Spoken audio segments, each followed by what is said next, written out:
Laro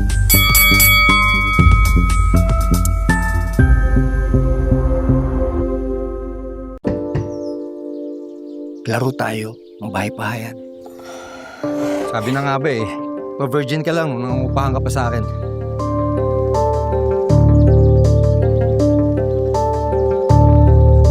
Kesong puti! Kesong puti, 120 apat! Huwag ko naman, di ba? Tado ka! Sige! Subukan mo! Salamat. Kung hindi dahil sa'yo, baka kung ano na nangyari sa akin. Masarap ka, Lena. Sigurado ako, pag natikman ka ng mga tao, maa-addict sila sa'yo.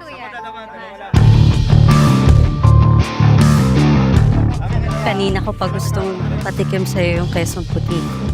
Mag-ingat ka lang, Lena. Hindi mo kilala yung pinagkakatiwalaan mo.